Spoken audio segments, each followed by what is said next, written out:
Ketika lu mau melakukan sesuatu hal yang lu inginkan, kadang-kadang berbenturan dengan orang tua kayak gitu kan. Apalagi kayak zaman gue kuliah tuh kayak ya udah lu gimbal nggak apa-apa ya katanya.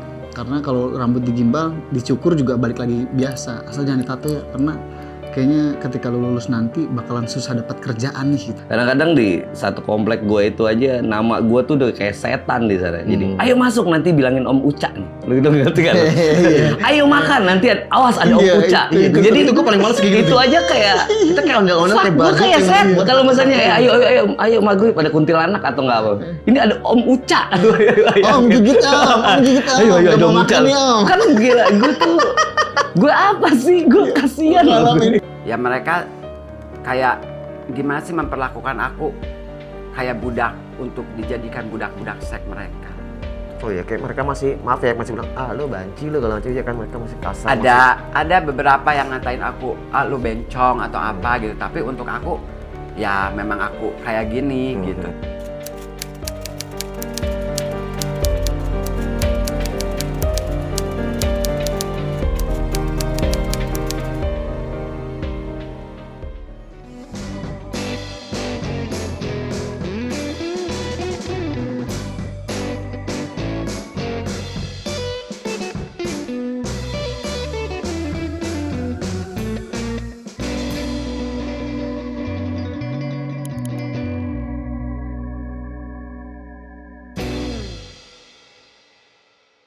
Lo dari kapan mulai mencintai dengan Tato. tato piercing? Kalau gue mencintai tato, menyukai tato karena kan dasarnya balik kita tarik ke belakang, dasarnya kan dari desain, dari ya art gitu kan. Makanya gue suka dengan desain, gue suka painting, gue suka drawing segala macem. Tapi untuk pemulai mentato itu sendiri malah baru-baru ini. Gue baru September 2019 gue baru mulai tato, pertama kali tato gitu. Dan baru sekarang berarti kan kurang lebih ya 2 tahun lah gitu, 2 tahun lebih lah gue baru Bukan gara-gara dijebak sama tukang tato sialan untuk jadi model kan. Apa mau endorse gitu?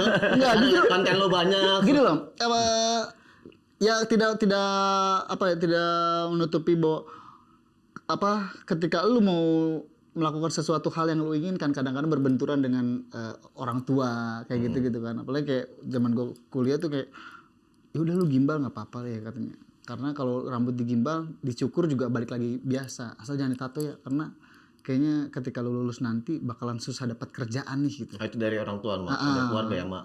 Iya, dari orang tua kayak gitu kan. Lingkungan belum ya, mungkin keluarga, tapi impactnya kan pasti lingkungan yang lihat ya kan.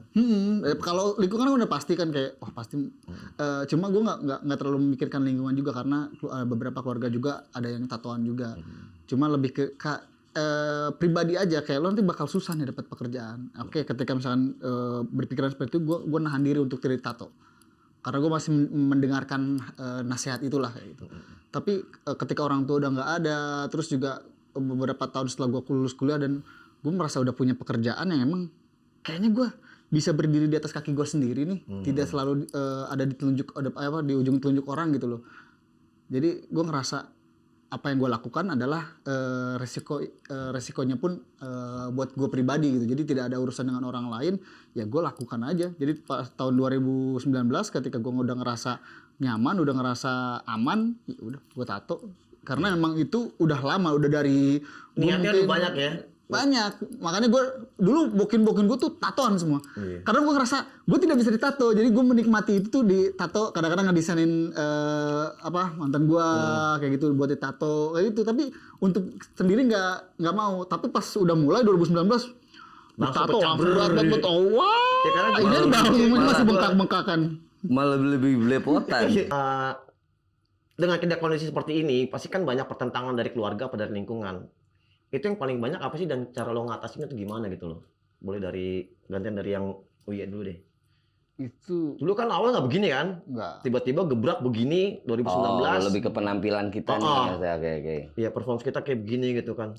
Gue mengatasinya itu dengan ya kalau misalkan pandangan buruk itu pasti ketika misalkan lu merubah sesuatu hal yang tadinya bersifat umum, tiba-tiba langsung berubah drastis yang ngerasa orang really gitu kan, kayak lu kenapa jadi seperti ini gitu. Pastilah dari orang-orang terdekat, dari orang karena orang tua udah nggak ada, jadi kayak keluarga lah, orang tua kayak keluarga segala macem. Tapi kebanyakan dari mereka akan terdiam. Karena apa? Mengatasinya gue buat prestasi. Pembuktian ya. Pembuktian prestasi. Gue akan membuktikan bahwa orang-orang yang bertato, orang-orang sangat berpenampilan seperti gue pun bisa sukses gitu. Dalam artinya kayak nggak semua orang-orang berpenampilan seperti ini lu hanya menemukan di jalan, hanya urakan, hanya menjadi sampah kayak gitu-gitu ya. Gue kalau di luar itu kan tidak memperlihatkan tidak melihat seseorang itu dari suatu penampilan, tapi dari skill yang mereka punya, dari prestasi yang mereka punya. Kalau di sini justru ya lu harus berpendidikan dulu, lu harus penampilan rapi dulu, lu baru tuh bisa dulu lah. Tapi ternyata ketika misalkan adu skill, wah nggak ada apa-apanya gitu loh. Tapi kan ya kalau secara standarnya di sini harus yang penampilan rapi dulu segala macam. Akhirnya kayak oke, gue tidak mengikuti rules itu. Gue harus keluar dari zona ini. Akhirnya kayak gue lulus kuliah, gue taruh ijazah gue tidak mendaftar ngelamar kerja ke sana kesini segala macam. Yaitu gue ngerasa bahwa gue bisa melakukan suatu hal sendiri dengan skill yang gue punya itu aja udah. Gue buktiin bahwa gue mampu. Dan I think bisa terjadi sekarang ini bisa terjadi. Membuktikan bahwa gue mampu loh gitu loh. Gue mampu mungkin better daripada kawan-kawan gue yang tadinya rajin, nilainya bagus di sekolah segala macam gitu. Men, ternyata yang kerja dari 9 to 5 juga. Buat gue sekolah tidak menjadi suatu jaminan lu rajin di sekolah menjadi jaminan kesuksesan gitu loh. Yang penting lu mau usaha dan lu punya skill, punya kemauan itu. Kembang gitu. Semakin gue dijudge, semakin gue disudutkan sama orang-orang itu makin memotivasi gue untuk membuktikan bahwa di sini kan one day buat motivasi. Orang-orang yang mengatakan seperti itu ya one day ya gue akan mampu membeli mulut-mulut besar kalian dengan karya gue, dengan kesuksesan gue. Asik, cakep. Kalau lu gimana Bang? Ya sebetulnya sih nggak jauh beda ya, cuman kalau gue kan kita harus tetap lah menghargai apapun pandangan orang lah gitu ya ke kita. Ya lu juga merasakan hal yang sama juga, apalagi apalagi kita tinggal di timur banget gitu kan, yang masih tabu lah. Kalau lu anak Jaksel banget dulu, ya kan, yang asli yang segala omongan lu kayak banyak dagingnya gitu. Sama kayak boneka dashboard gitu. Banyak daging. Jadi ya anjing menggonggong kafilah berlalu lah ya gitu. Tapi untuk membuktikan kalau kita nggak sejahat atau nggak seburuk yang ya tetap harus ada yang gue di kalangan keluarga lah, gue yang terdekat dulu. Walaupun nyokap bokap gue itu punya tato, tapi pada saat gue pertama kali punya tato, abis gue dipukulin, sengke ada abis gue. Maksudnya, lu mau jadi apa bisa lu tanggung jawabin nggak dengan tato? Kadang-kadang di satu komplek gue itu aja nama gue tuh udah kayak setan di sana. Jadi ayo masuk nanti bilangin Om Uca nih. Lu ngerti kan? Ayo makan nanti awas ada Om Uca. Jadi itu gue paling males kayak gitu. Itu aja kayak kita kayak ondel-ondel kayak gue kayak set. Kalau misalnya ayo maghrib pada kuntilanak atau enggak apa. Ini ada Om Uca. Om gigit Ayo ada Om Uca. Kan gila gue tuh gue apa sih? Gue kasihan ngalamin. Tapi ya oke lah ya. Pada saat kita ngelihat dengan prestasi gitu yang kita unjukin, udah masuk stasiun TV walaupun gitu. Yang tadi bokap gue ngerasa, anak gue tuh gitu kan, gitu.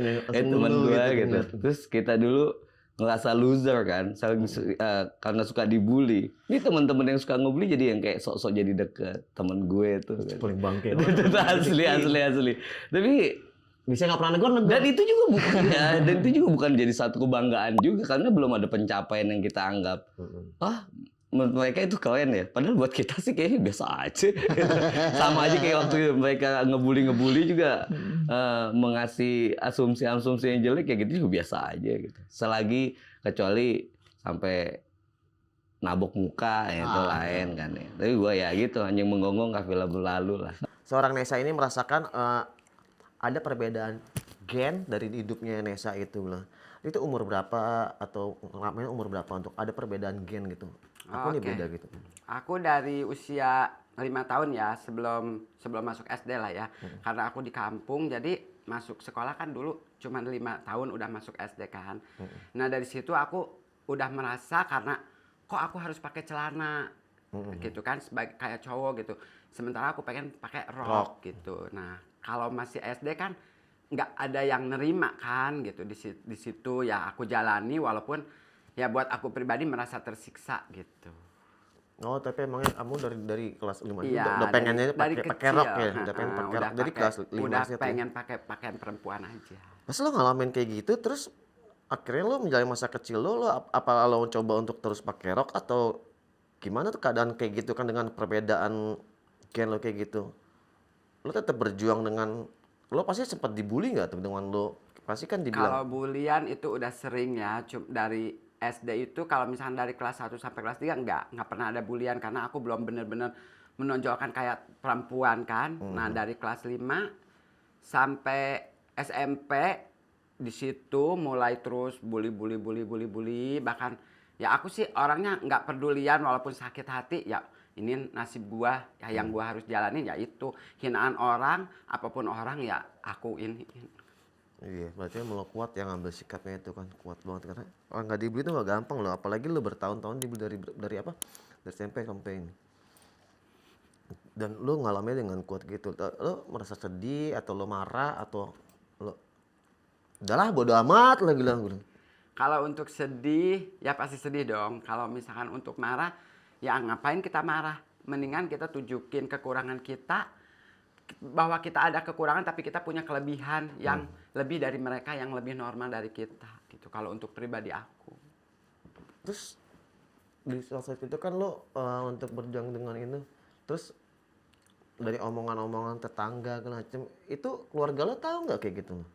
Alhamdulillah keluarga aku tahu dan karena aku jujur mereka menerima walaupun mungkin mereka Itu pasti pas umur rasa berapa? ada malu ya. Pas Aku umur mulai berapa itu?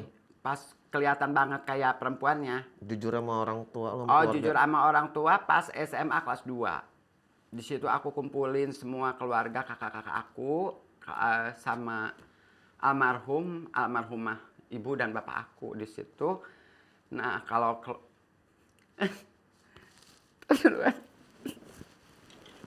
Tenang sayang.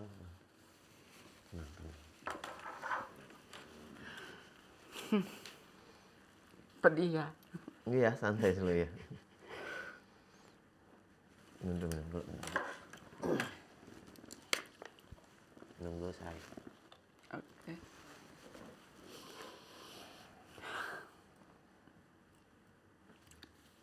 Oke lanjut. Itu berarti pas SMA ya? SMA. Kelas 2. Kelas 2 mau naik ke kelas 3. Di situ aku ngerasain bener-bener aku perubahannya drastis. Langsung aku make up, mencoba-coba make up. Terus sampai kerik alis. Nah, aku jujur sama orang tua. Kata almarhum sama almarhumah ibu dan bapak aku. Kalau memang udah kamu siap ngejalaninnya, jalanin aja yang terbaik buat kamu. Yaitu yang kamu harus pilih gitu. Terus aku kumpulin juga kakak-kakak aku 6 bersaudara kan. Aku bontot, yang 5, yang 1 kontra, yang 4 pro sama aku. Sampai aku disisihkan sama kakak. Jujur sampai sekarang kakak cowok aku belum nerima bahwa aku jadi transpuan. Oh gitu. Dan waktu lo cerita sama nyokap bokap lo, pas lo pengen jadi terus, sebelum lo cerita sama adik sama kakak lo itu, kan nyokap bokap pasti masih ada kan? Ada, alhamdulillah masih ada. Itu pas belum 2 SMA lo kumpulin SMP, keluarga lo? waktu jujur pas orang tua benar-benar mengetahui aku sebagai trans, SMP kelas 3 mau masuk SMA. Di situ aku langsung teriak histeris karena aku pengen pakai rok gitu. Pas SMA di YZA Ciawi ya, nggak apa-apa kan nyebutin nama sekolah. Nggak apa-apa, santai. Di situ aku dibolehin pakai rok cuman panjang, nggak boleh pendek gitu. Aku coba, tapi ada juga guru-guru yang lain kontra, akhirnya diharuskan pakai celana kayak kulot yang gede gitu. Ya, gitu. Tapi pas pas SMA kelas 2-nya itu nyokap bokap udah Udah tahu. Udah nggak kan tadi kalau lo bilang kelas 2 SMA itu lo komplain keluarga lo itu nyokap bokap kan udah almarhum tadi lo bilang kan. Udah almarhum. Berarti nyokap bokap nggak tahu kalau lo akhirnya lo berontak dan ngumpulin saudara-saudara lo yang satu nggak terima sampai Nggak sekarang. tahu. Pas berontak sama saudara, jujur ke saudara itu emang nggak tahu. Cuman sama nyokap bokap pas SMP itu lo Iya, cerita. dari SMP sampai SMP aja sama almarhum sama almarhumah ibu bapak. Oke. Terus dengan keadaan lo sekarang ini kan lo ngalamin dulu sebelum pas lo itu kan dibully. Lo pernah ngerasain masalah kesepian ngeliat kayak lo kok gue kenapa sih jadi begini atau lo pernah berpikir nggak kok apa Allah, apa Tuhan atau ngasih gue kayak gini kan? Ya sempat berpikir begitu juga. Kenapa aku lahir beda dari yang lain, sementara ibarat Nggak beda, spesial. ya ibarat Istimewa. kasarnya aku mempunyai hati perempuan tapi raga masih kayak lelaki gitu dulu. Di situ juga sempat aku jujur, sempat mau bunuh diri 3 kali. Oh ya? Iya.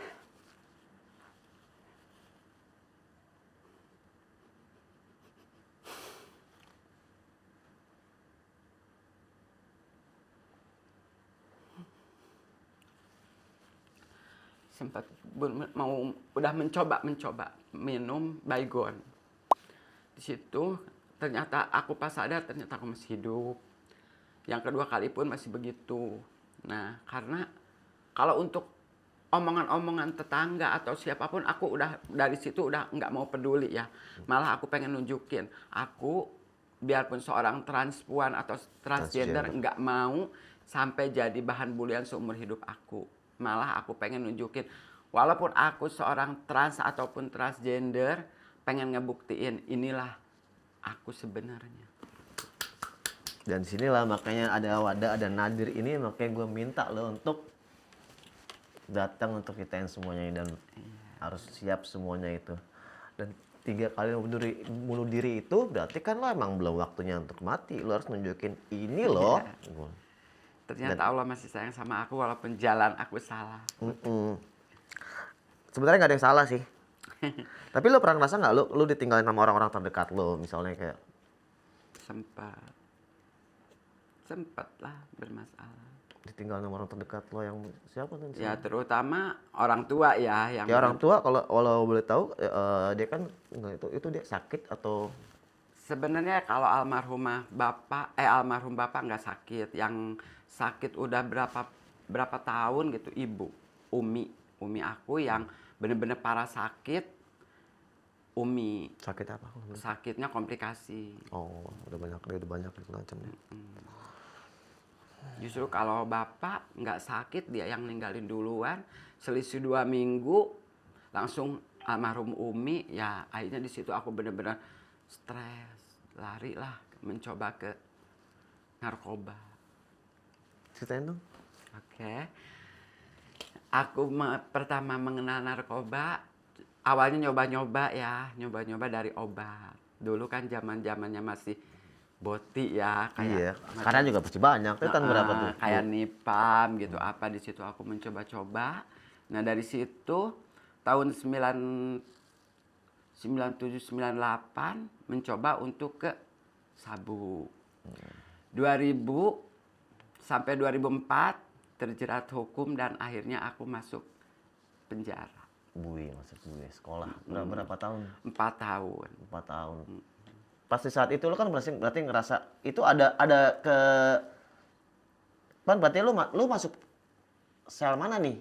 Mereka kan bingung sel pasti kan Waktu itu aku di Kebon Jeruk Kedoya. dan mereka kan tahunya kan lo transpuan transgender. Mereka ada nggak merasa mereka tuh membeda-bedakan lo harus masuk sel mana nih? Lo kan Sempat pas mau masuk disuruh dibotakin dulu rambut. Cuman akhirnya dari pihak yang perempuan dari apa sih? Yang penjaga sipir ya. Katanya nggak usah karena dia udah ada tete gitu. Jadi akhirnya aku nggak sempet dibotakin, cuman ya dibeda-bedain aja karena aku sebagai transpuan katanya harus tetap masuk di tempat lelaki gitu. Tapi akhirnya enggak kan? Enggak, maksudnya enggak apa? Nggak masuk di tempat lelaki. Apa lo masuk tempat lelaki juga? Disatuin, dimasukin. Tempat lelaki? Cuman setahun. Yang awalnya aja disatuin, yang untuk terakhirnya enggak. Yang 2 tahun ketiganya sampai keluar aku disatuin sama perempuan, alhamdulillah. Ya itu yang di Women Voice itu adalah membela untuk Iya, perempuan dan transgender, transpuan, transgender itu harus deh. nafsa. Ya gue juga sempat dengar ada berita kayak lu kayak mau bikin KTP atau mau bikin paspor, Iya, sempat dipersulit paspor segala juga. macam ya. Itu sempat dipersulit karena dia merasa nama lu beda sama nama Iya, kakak lu segala karena macam. perbedaan dengan gendernya. Tapi untuk saat ini alhamdulillah mereka merespon untuk kita Ya akhirnya pemerintah ngasih ini juga kan. ya ngasih wewenang untuk mensahkan kita. Jadi kita nggak dipersulit kalau mau bikin KTP ataupun bikin ATM ke bank gitu, ataupun untuk akses kesehatan pun kita dilayani dengan secara baik dan hormat, layaknya seperti orang-orang yang biasa. Oh tadi belum cerita ya tanggal 10 kemarin. Oh iya, kemarin kita di tanggal 10 itu ikut memperingati hari anti kekerasan untuk perempuan dan transpuan.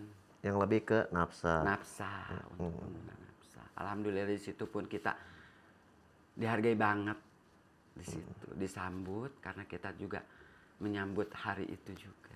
Iya. Ikut memperingati. Kita juga Nadir juga turut kasih support sama respect sama kalian semua gitu juga. Terima kasih ya untuk Nadir juga. Terus lo kan berada dalam posisi sempat berada dalam posisi terendah lo dalam misalnya posisi poin lo lagi dalam sel itu 4 tahun dalam sel itu lo ngapain 4 tahun dalam sel itu? Lo pasti makin dibully lagi atau lo banyak teman-teman transpuan, transgender atau lo itu kan lo pasti sepi banget lo ngalamin. Kalau kesepian awal-awal sih ya, awal-awal memang aku merasa benar-benar sepi, udah ya itulah di titik kejenuhan. Apalagi yang setahun itu ya yang lo masih digabungin sama cowok-cowok itu. Di situ ya mereka kayak gimana sih memperlakukan aku kayak budak untuk dijadikan budak-budak seks mereka. Gitu. Oh ya, kayak mereka masih, maaf ya, masih bilang, lo banci lo kalau ya kan mereka masih kasar. Ada beberapa yang ngatain aku, lu bencong atau apa gitu. Tapi untuk aku, ya memang aku kayak gini gitu. Tapi nggak terlalu dimasalahin sih untuk kayak gitu mah. Kalau aku mah pas di sel itu ya udah aku awalnya aku sakit, ujungnya aku enjoy gitu aja. Jadi mereka respect ya. Respect. Awalnya mereka awalnya aja untuk pemula. Karena lu mau sempat jadi budak seks mereka kalian. Kacau. Doain aja buat mereka semua yang pernah Amin. memperlakukan lo seperti itu ya. Dendam pun nggak baik ya. Akhirnya pindah ke Bogor, pulang ke Bogor lagi. ke Bogor lagi. Dan akhirnya ketemu Women Voice ini. Iya, alhamdulillah aku juga diajak atau diangkat ya untuk awal mula aku masuk di Trans Voice. Iya, Trans Voice. Gabung di Trans Voice, terus ada lagi aku dimasuk di Women Voice. Jadi di dua LSM itu aku bisa hidup dan bisa benar-benar aku mematangkan diri aku, maksudnya aku siapa. Bangkit gitu. lah ya. Bener. Jadi untuk apa aku terpuruk, selamanya terpuruk gitu. Jadi setelah adanya mereka, dengan kebaikan mereka, dengan keterbukaan mereka, ya aku di situ merasa, oh ini gua sekarang. Oke, yang slogan gua kan, jangan takut kita tidak sendiri. Iya, gitu. benar. Jangan takut Ternyata kita masih sendiri. banyak orang-orang yang sayang ke kita.